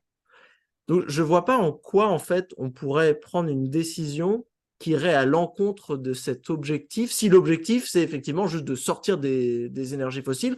Et pareil, si on prenait une décision de fermer toutes les lignes nationales en France, au niveau de la France, je ne vois pas en quoi ça pourrait à l'encontre de l'objectif de sortir la France de l'utilisation des énergies fossiles. Peut-être si à travers ça, on essaye de répondre à ta question, Cyrus, c'est la proximité entre les deux définitions ou entre les deux démarches. Moi, ce que j'entends là, c'est que, en gros, l'approche décroissance, c'est une approche qui part du système économique actuel et qui interroge son fonctionnement au sens où il doit se transformer pour atteindre des objectifs de soutenabilité. Donc, un niveau de consommation et donc de production compatible avec les limites planétaires et des objectifs de soutenabilité au sens mode de vie et démocratique, et en particulier de la justice sociale pour des conditions de vie décentes pour tous. Et qui donc questionne de manière radicale le fonctionnement du système économique actuel en ce qu'il ne répond pas à ses objectifs. Si je prends l'approche transition énergétique telle que Negawatt a pu la porter depuis 20 ans en France, en fait, elle part du système énergétique, mais au sens où elle l'entend comme un prisme permettant d'attraper l'ensemble de la société, donc au même titre que le système économique, et elle interroge les transformations nécessaires de ce système énergétique pour le rendre compatible, grosso modo, avec les mêmes objectifs de soutenabilité, les limites planétaires et la justice sociale. Et dans les deux cas, je crois que la démocratie, de manière sous-jacente, est considérée à la fois comme un objectif en soi et un moyen de réaliser ces transformations. Et donc, je pense que les approches sont effectivement différentes et ça rejoint la discussion qu'on avait en ping-pong avec Timothée sur où sont les leviers activables les plus facilement? Est-ce que c'est plutôt vu de transformation des modes de conso et de production d'énergie ou vu de transformation de la nature même des entreprises et des marchés? Mais en fait, au fond, les démarches visent le même objectif et je pense que leur facteur commun, c'est la gouvernance. Il y a une nécessité absolue dans les deux cas de planification des transformations parce qu'elles doivent advenir vite et être cohérentes dans la durée. Et il y a une nécessité absolue dans les deux cas de régulation, c'est-à-dire d'obliger, en fait, d'une manière ou d'une autre, une fois le consensus établi sur la trajectoire à suivre, les acteurs économiques, territoriaux, consommateurs, à s'inscrire dans cette trajectoire planifiée. Et donc, ce qui est en jeu, moi, en tout cas, ce que j'entends de la discussion, c'est vraiment comment on arrive à rapprocher ces deux approches qui partent d'un questionnement par l'économie et qui partent d'un questionnement par le système énergétique pour justement alimenter, informer ces besoins de gouvernance qui sont nécessaires pour que ces transformations soient comprises, assumées et qu'elles puissent advenir beaucoup plus vite qu'aujourd'hui. C'est exactement ça, Yves. Enfin, Dans le c'est point, je trouve que justement, exactement, le point de rencontre, il est là. D'ailleurs, je ne sais pas si vous vous souvenez, je crois que Timothée, tu avais aussi partagé, j'avais fait ça, tu sais, le débat sur la croissance verte contre degrowth, green growth, tu sais, avec Kate Gonot, etc. Et je trouvais que c'était un débat intéressant quelque part, mais en fait, les deux angles, ce qui a manqué, c'est de réaliser que les deux angles sont complémentaires. Parce qu'en fait, la question de la transition énergétique, elle est elle est vide de contenu politique, quelque part. Elle est vide de contenu de gouvernance, comme d'ailleurs tu viens d'indiquer. Je trouve que c'est le point d'ancrage que tu as souligné. Je trouve qu'il est très bon, c'est la gouvernance, c'est un très bon point. C'est vide de ça. Hein, on change le système énergétique. Alors oui, il y a des politiques. Hein, comment voilà, taxe carbone, des contraintes d'émissions, etc. Donc il y a tout un jeu de politiques hein, qui sont liés à la transition énergétique hein, pour inciter les acteurs dans notre monde actuel capitaliste, voilà.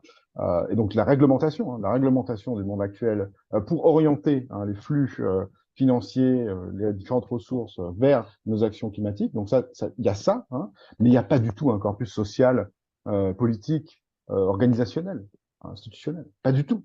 Et donc il y a un manque très fort, il me semble, hein, de ça, parce que du coup, très honnêtement, comment engager les citoyens dans la transition énergétique sans ce pan social et politique, etc., c'est pas évident parce que quelque part, on a un vocabulaire et on a une approche qui est finalement technique, au final, qui est finalement technique, qui est finalement un peu, je dirais, un peu froide, hein, sur voilà, on remplace ça, on fait ça. Et or, ce que j'entends dans la décroissance, c'est un langage social, politique, institutionnel. Et donc, pour moi, il y a pas de clash entre guillemets du tout en fait puisque il y a vraiment un prisme très différent mais qui à mon avis est assez complémentaire au sens où il manque dans la transition ce point-là mais mon sentiment mais bon là je partage ouvertement hein, comme ça pour discussion mon sentiment c'est que justement dans la décroissance il n'y a pas non plus aussi ce pan technique vous savez ne serait-ce que par exemple tu sais comment diminuer ton besoin énergétique ta demande bah, tu vois dans la transition tu as tout un tas de trucs très précis quoi hein. C'est pas que juste l'efficacité, etc. C'est par secteur, par machin, tu as tout un tas d'éléments. Et donc, c'est pas simplement juste, bah voilà, on va se restreindre. Il y a quand même tout un pan de réflexion technique, etc., qui fait que, bon, on a aujourd'hui, comment dire, on jette beaucoup enfin, on waste, on jette beaucoup d'énergie. Hein. Notre société, globalement, elle est assise sur des pertes énergétiques absolument gigantesques. Et Et donc irréversible. l'idée qu'on se dit, voilà, et donc ce qu'on se dit, on dit, ah mais attendez les amis, il faut vraiment se restreindre à mort, etc. C'est juste, hein, la sobriété, etc. Il faut le faire. Mais je veux dire, déjà, il faut déjà rationaliser tout ça. Hein. Aujourd'hui, on est dans une baignoire percée, et déjà, il faut déjà colmater les trous. Donc ça, je dirais, cette approche d'ensemble, il y a cette complémentarité, enfin, il y a ce jeu et où les deux, quelque part, les deux approches pourraient vraiment gagner à dire interagir. Quoi, hein. C'est mon impression quand j'entends les. Voilà. Mhm. Peut-être, je ne sais pas si c'est un peu le dernier chapitre, mais un autre angle par lequel prendre la chose. Alors oui, je suis d'accord hein, globalement sur le fait que décroissance et transition, c'est complémentaire. Plus on fait tout ce que dit Timothée, on pourrait imaginer encore d'autres politiques sectorielles, plus la transition sera facile. Et aussi, je pense surtout, si on ne le fait pas, si on ne diminue pas de manière planifiée assez radicalement le besoin, en fait, la transition serait impossible. Sur certaines choses, comme des politiques nationales comme réguler les fossiles, bon, je pense qu'il faut quand même être conscient, mais je pense que Timothée Tullet, que dans une économie mondialisée, il y a des risques de contournement, que ce que Total ne fait pas avec son siège à Paris, bon, soit il le déplace, soit une autre société pétrolière le fera, comme l'investissement en Ouganda. Donc, bon, une fois que j'ai dit ça, je propose pas de solution, c'est juste là. Et je suis un peu fataliste face à ce genre de choses qui m'amène à dire qu'il faudrait une action sur certains points mondialement coordonnée et sur d'autres points où unilatéralement ça vaut clairement le coup d'avancer. Et en plus, souvent l'Europe se coordonne sur certaines choses, donc ça c'est plutôt bon. J'aurais bien soumis une autre question, plus limite civilisationnelle, sur est-ce que finalement un système essentiellement basé sur les renouvelables, alors essentiellement basé sur l'électricité et non sur de la chaleur comme le système actuel, est-ce qu'un système essentiellement basé sur l'électricité et une électricité d'origine renouvelable et variable, est-ce que ça conduit plutôt à de la croissance ou à de la décroissance? Bon, moi je suis assez déterministe énergétique, voilà, un peu à la Janco, hein, donc sans vouloir donner des boutons à Karim. Effectivement, bah, pendant longtemps, l'essentiel de l'énergie qu'on consommait, c'était de la biomasse et un petit peu d'hydraulique ancien, rien à voir avec les barrages modernes, on est d'accord, et rien à voir avec la biomasse moderne, mais pendant longtemps, c'était ça notre principale source d'énergie, et on était globalement dans des économies en stagnation Alors certaines années, les récoltes étaient très mauvaises, c'était je sais pas comment il fallait appeler ça, les récessions à l'époque. Bon, une décrue subie, parfois les récoltes étaient bonnes, c'est entre guillemets de la recroissance. Bref, c'était fluctuant, mais sur le temps long, la démographie et l'économie étaient globalement stagnantes. Et puis je pense que j'ai pas besoin de faire un dessin sur tout ce que les fossiles ont chamboulé et la croissance d'à peu près tout, donc la fameuse grande accélération que ça a impulsé. Et là, sur la manœuvre qu'on veut faire maintenant, c'est-à-dire transiter vers un système, on va dire, qui est 100% décarboné, dont en grande partie renouvelable, j'entends d'un côté des gens à la Tony Seba qui font peur aux décroissants quand même. Donc le côté très une croissance verte vraiment poussée à l'extrême, technosolutionniste, où en gros ça va être le même système qu'actuellement, encore plus gros, mais avec des renouvelables. Et donc on se dit à juste titre, ouais, ça va pas. Enfin, on n'aura pas résolu grand-chose, peut-être le climat, mais quand même, il y aura beaucoup d'autres problèmes à la fois en termes d'environnement, de bien-être, de justice sociale, etc., qu'on n'aura pas résolu. Et donc, je comprends que les gens de l'autre côté aient un peu peur. D'autre part, je vois aussi certains, on va dire, écologistes qui se réjouissent de l'avènement des renouvelables en se disant, ah bah tiens, c'est intermittent, ça nous poussera à nous assagir, à être plus en lien avec les cycles du soleil et la disponibilité du vent, à être plus en lien avec la nature, et ça nous poussera à la décroissance parce que voilà, l'énergie quand on veut en grande quantité, ce serait terminé, et donc ce serait un bon cheval de Troie en quelque sorte, ce qui d'ailleurs fait peur à des croissantistes qui se disent, à la Fergan Aziari, qui se disent ce truc c'est un cheval de Troie des écolos pour nous faire décroître, etc. J'ai vu dans un de ces articles pour je sais pas quel journal, type Valeurs Actuelles ou Le Point, je ne sais pas. Bon bref, je ne sais pas ce que vous pensez de ça. On a fait pas mal de contenu avec Karim sur les questions de flexibilité pour justement juguler l'intermittence. Et c'est dans les scénarios, les fameux scénarios dont on parle depuis tout à l'heure, c'est-à-dire cette variabilité, cette intermittence, elle est compensée par tout un tas de moyens de flexibilité où au final on n'aurait pas tant que ça à embêter les gens, à les faire à trop dégonfler l'économie, parce que modulant un peu d'effacement industriel, un peu d'effacement de consommation des ménages, globalement le système s'équilibre, il n'y a pas tant que ça à faire évoluer notre société, modulo quelques aménagements, quoi. Voilà, j'en ai fini pour ça, je ne sais pas qui veut prendre sur cette question de à quoi nous conduit, si on part plutôt de la physique et de l'énergie vers l'économie, à quoi nous conduit cette transformation du système énergétique. Moi, j'ai envie de répondre en 3 points. Je vais d'abord revenir à des débats d'il y a une dizaine d'années ou un peu plus. Tu mentionnais, Cyrus, le fait que Negawatt a été pionnier dans le fait de, effectivement, dessiner la perspective d'un système fortement basé sur les énergies renouvelables, avec comme condition pour y accéder la sobriété et l'efficacité. Mais il y a eu une époque où on était un peu coincé entre deux feux sur ce débat croissance-décroissance, où d'un côté, en gros, le ministère de l'Industrie qui pilotait les scénarios énergie nous disait « Oui, mais en fait, votre scénario ne nous intéresse pas parce que vous n'êtes pas capable de nous garantir que c'est un scénario conforme avec l'objectif de 2% de croissance du PIB par an. » Et effectivement, on n'était pas capable de garantir ça. Et de l'autre côté, il y avait les décroissants plus radicaux qui disaient non, mais en fait, vous êtes des salauds, votre scénario est un scénario de croissance parce qu'il repose sur des solutions industrielles lourdes comme l'éolien. Et en fait, ce débat ne nous intéressait pas du tout, d'où le fait qu'on ne soit pas rentré dans le sujet croissance-décroissance. Mais je le reprends parce que je ne crois pas qu'un scénario, une vision 100% renouvelable, en particulier 100% renouvelable fortement électrique. Je laisse de côté ici le fait que pour Negawatt, on ne croit pas à une électrification totale, hein, et on pense qu'on continuera à avoir besoin de combustion et pour ça de mobiliser de la biomasse, mais c'est un autre débat. Le scénario 100% renouvelable, en tout cas la vision d'un système électrique 100% renouvelable, c'est pas du tout une vision de retour à la nature. C'est un système qui reste fondé sur des industries majeures.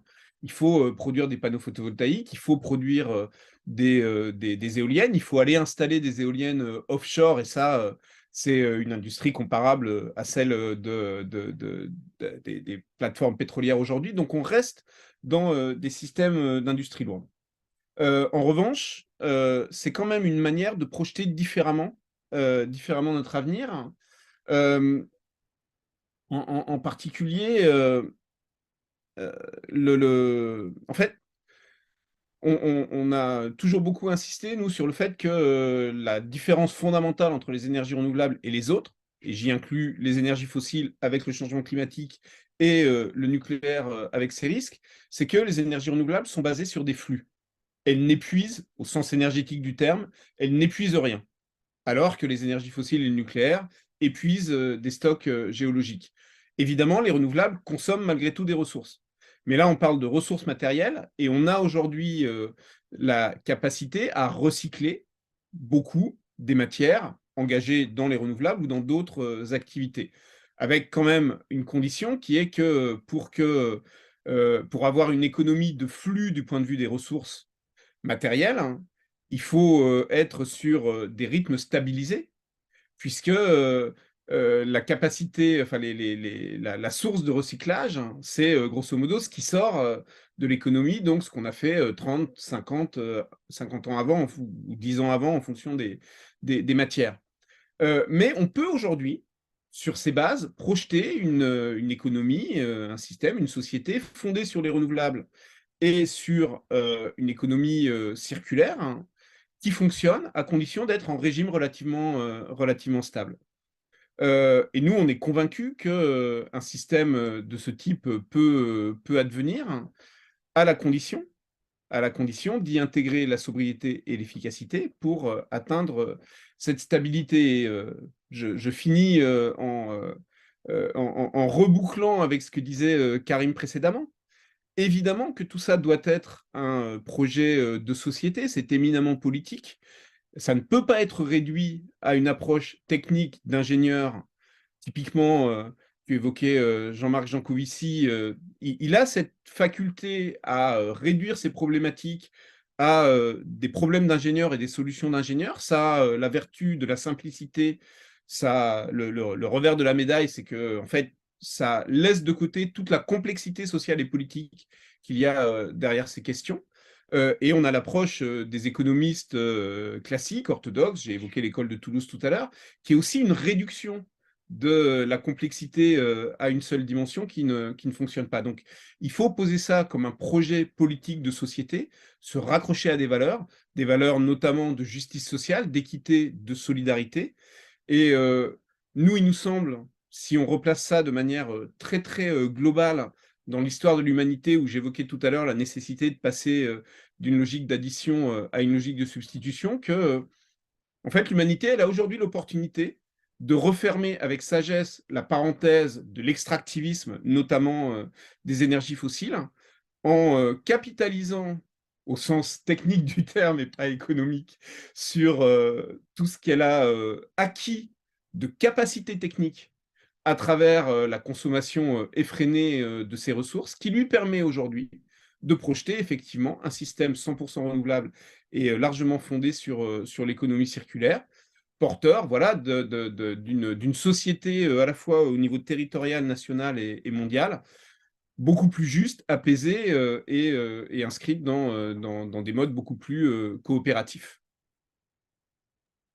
Oui, bah, je peux rajouter quelque chose, mais je suis en accord ici. Et moi, c'est un concept que j'ai utilisé d'ailleurs pour définir le concept de post-croissance dans Ralentir ou Périr, hein, de commencer par dire que c'est une économie stationnaire. Ça, c'est un concept qu'on utilise beaucoup en économie écologique, hein, c'est le concept d'Herman Lally, hein, des années 70. Et donc là, exactement ce qu'expliquait Yves. Donc si on avait donc cette économie qui serait essentiellement basée sur des énergies renouvelables, bah, pour qu'elle soit circulaire, il faudrait qu'il y ait quand même, elle ne pourrait pas chaque année vouloir étendre et construire plus de cette infrastructure. Il faudrait qu'il y ait quand même un certain équilibre. Et après, c'est pour ça que moi j'aime bien le concept d'économie permacirculaire, hein, de Dominique Bourg, que certains appellent aussi l'économie en spirale, de se dire aujourd'hui, en fait, la décroissance est une phase transitoire qui nous permet justement de faire atterrir la demande énergétique ici, mais pas seulement, la demande en ressources naturelles à un niveau où elle puisse être circularisée, parce qu'aujourd'hui, elle ne peut pas, enfin, à l'échelle où elle est, être circularisée, notamment parce qu'on utilise beaucoup d'énergie fossile et de choses comme ça. Donc, simplifier les besoins pour se permettre d'avoir une infrastructure énergétique qui permette, et là, on arrive, c'est l'analyse du métabolisme sociétal, hein, d'avoir un flux biophysique qui soit stable. Et là, c'est ça qui est intéressant aussi, c'est qu'on a des fluctuations, donc des périodes de croissance potentielle à partir du moment où on a des gains d'efficacité sur l'utilisation de ces ressources naturelles, où on arrive à mieux circulariser quelque chose, ça crée une croissance potentielle. C'est-à-dire on pourrait se permettre de produire plus. Mais là, on retourne aussi au fait que l'énergie et les ressources naturelles ne sont pas des services finaux, hein, comme le disait très bien Yves, et donc se dire que cette croissance potentielle, peut-être dans certains contextes, il n'y en a pas besoin, dans le sens où ça ne correspond pas, ce ne serait pas la mobilisation de ce facteur de production pour produire quelque chose, peut-être qu'il n'y en a pas besoin. Donc, de temps en temps, on fait des choix entre tiens, ce progrès technologique nous permet de libérer des ressources, ça tombe bien parce qu'on va utiliser ça pour produire un surcroît pour satisfaire des besoins insatisfaits. Et de temps en temps, se dire, tiens, non, on a un progrès technologique qui permet de libérer des ressources, et on va les sanctuariser ou se permettre une non-consommation de ressources naturelles qui doit être contextualisée comme un investissement. C'est-à-dire que c'est un investissement biosphérique dans la santé des écosystèmes, dans une logique de régénération et dans cette logique de ne pas se dire que tiens, si on n'utilise pas une ressource naturelle, elle est perdue à jamais, on a perdu une opportunité ou quelqu'un d'autre va l'utiliser.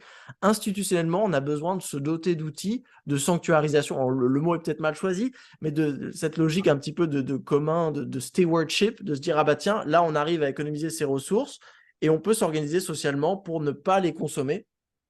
Parce qu'on sait, et c'est là où il faut articuler bien sûr avec les besoins des pays du Sud qui vont se retrouver dans des situations inverses, où eux, c'est pas une économie en spirale, c'est une économie en spirale ascendante. Et ça, on sait qu'en termes d'énergie et de matériaux, là par contre, c'est impossible de faire ça sans avoir recours à des ressources naturelles. Problème aussi, c'est qu'aujourd'hui, beaucoup de ces pays se sont spécialisés depuis des décennies à nous exporter des ressources naturelles. Donc là, on va avoir besoin d'avoir un chantier, et moi je suis bien content que ça soit pas ma question de recherche du moment, parce que c'est beaucoup plus compliqué qu'organiser le financement des services publics en France pendant une période de décroissance, qui n'est pas facile non plus, mais d'essayer d'arriver à comment est-ce qu'on connecte un petit peu la préservation de certaines ressources naturelles dans les pays du Nord, qui en fait sont une préservation de ressources naturelles dans les pays du Sud, parce que ça correspond à arrêter d'importer. Par exemple, on se dit, tiens, on a réussi à utiliser moins de voitures électriques pour organiser la mobilité au niveau de la France, donc on achète moins de matériaux, de métaux à l'étranger, et donc on a un mécanisme qui fait en sorte que ces métaux et ces matériaux qui ne sont plus utilisés pour satisfaire donc des besoins de la population française peuvent être réalloués quelque part ailleurs, où ils auront un effet sur le bien-être plus important. Ouais, Cyrus, moi, je trouve la question intéressante, je trouve. Je répondrai sous deux angles. Le premier, c'est, moi, j'ai pas le prisme croissance de l'économie qui est, est-ce qu'on doit croître ou pas. J'ai pas ce prisme-là. Je vois deux choses. Il y a la première qui est, on aurait pu arriver dans une société post-croissance aujourd'hui dans les pays du Nord, mais on n'y est pas. Et pourquoi? C'est à cause de la question climatique. Et donc, la question climatique, dans les 30 prochaines années, avec nos scénarios net zéro, elle implique des choses qui sont des secteurs qui croient, d'autres qui décroissent, tout un mouvement d'ensemble de restructuration qui fait que pour moi, sur les pays du Nord, on est en post-croissance, plutôt en post-transition quelque part, après 2050. Hein, et qu'il y a cette phase de transition qui est à gérer, voilà, qu'il va falloir gérer. Par contre, sur les pays émergents, eh bien, en fait, on a des vagues de pays qui vont arriver petit à petit à la croissance. Et aujourd'hui, il y en a qui sont à la croissance. Et donc, notre monde, il est un monde différent, hein, enfin divers, varié, dans lequel il y a des mouvements qui vont vers une stabilité, des mouvements qui vont vers de la croissance, qui doivent avoir la stabilité. Donc, c'est cet ensemble de mécanismes qui constituent notre monde. Donc moi, j'ai pas une réponse qui est de dire, voilà, notre monde avec les renouvelables, il y a ça, parce qu'en fait, il y a toutes ces dynamiques différentes que je vois et qui donc voilà, me fait dire qu'il y a des scénarios qu'on doit suivre et voilà, on verra bien ce que ça va arriver, on verra bien, je dirais, le résultat net global. Par contre, ce qui est sûr, c'est qu'on a, nous, une société à imaginer pendant cette phase de transition, donc les pays du Nord, qui est de dire, voilà, OK, fine, on revoit encore, on remet le paquet encore quelque part, hein, parce qu'il faut remettre encore le paquet sur les infrastructures, OK, mais qu'est-ce qui se passe après? Et donc là, on a 30 à 40 ans pour bâtir une société qui est la société d'après. À quoi on veut aboutir?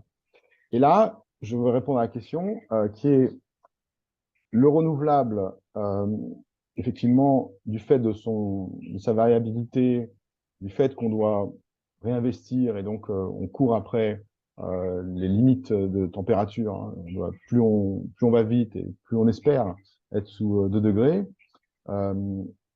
effectivement, va forcément nous contraindre en termes de demande énergétique, à baisser nos demandes énergétiques, à ajuster au mieux. C'est un monde qui ajuste, hein, on réfléchit plus du tout en termes de production, enfin on réfléchit un peu en termes de production, mais on réfléchit entre la demande, d'ajustement entre la demande et la production. Donc un monde qui est basé sur les renouvelables, c'est un monde dans lequel la demande, d'accord, est réfléchie pour être ajustée au mieux.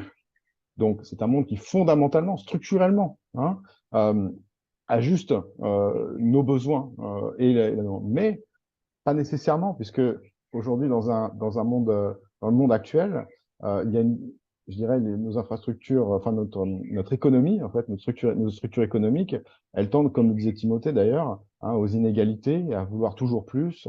Et ça, je pense que on va se rendre compte petit à petit.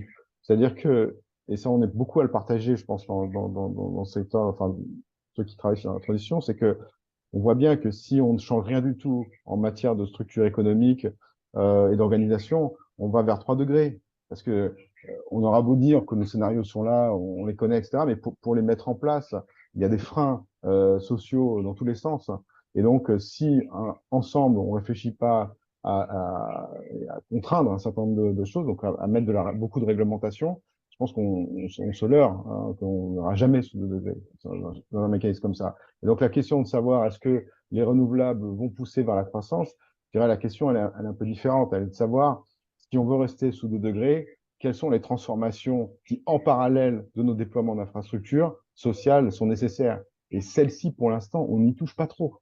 Et ça, on se rend pas compte. Pour l'instant, on se dit, OK, on va pas toucher trop à ça parce qu'on a une sorte d'équilibre social qui n'est pas un équilibre d'ailleurs, hein. On voit en permanence que c'est c'est pas du tout un équilibre social, mais on n'ose pas trop y toucher. Là, il va falloir y toucher. Alors, c'est sûr que c'est des questions de fiscalité, de participation au processus démocratique, donc structure sociale. Il va falloir y toucher. Enfin, c'est une conviction ici peut-être, mais non. On n'y échappera pas. Ouais, vas-y, Yves, vas-y. Non, juste Et juste pour dire, moi, je dois vraiment partir dans les 2 minutes qui suivent, donc ça serait super si on pouvait bon. conclure. Concluons. Le mot de conclusion Non, mais au revoir dans Allez. ça sera un mot de conclusion de ma part, mais en fait, il y a vraiment une différence fondamentale au nord et au sud, qui est que au nord, enfin en tout cas, partout où on a déjà construit beaucoup d'infrastructures qui sont inadaptées à ces enjeux parce que consommant beaucoup d'énergie fossile et de ressources, il y a effectivement... Et en bord de mer où d'ici 2200, ça va vraiment Non, mais oui, voilà, il y a un enjeu économique qui est que on va devoir détruire de la valeur au sens d'actifs échoués. Et ça, c'est compliqué. C'est d'une certaine manière une chance pour les pays qui sont aujourd'hui en rattrapage, puisqu'ils ont l'opportunité de construire directement des infrastructures adaptées à ce monde nouveau. Mais ce qui me semble commun, au-delà de cette différence, c'est que dans tous les cas, il est urgent de faire advenir cette vision d'un système où la demande est maîtrisée pour pouvoir y répondre avec les renouvelables et dans une situation globalement stationnaire pour recycler les ressources, et que dès lors qu'on se projette dans cette vision-là, ce qui est urgent, c'est de voir tout investissement qui n'est pas directement compatible avec cette vision comme une destruction de ressources, puisque à la fois il continue à détruire l'environnement et qu'il il détourne les ressources et les investissements des priorités. Et là aussi, je pense qu'il y a une convergence possible entre la vision transition énergétique et la vision décroissance pour porter ce message-là. Merci beaucoup à tous. J'aurais bien réagi à la vision stationnaire sur laquelle je suis prudent parce que vouloir figer les choses alors que... Bon, bref, pour une autre fois, parce qu'il y a tellement de choses qui vont... Ça ne veut pas dire figé, hein. Oui, mais ouais.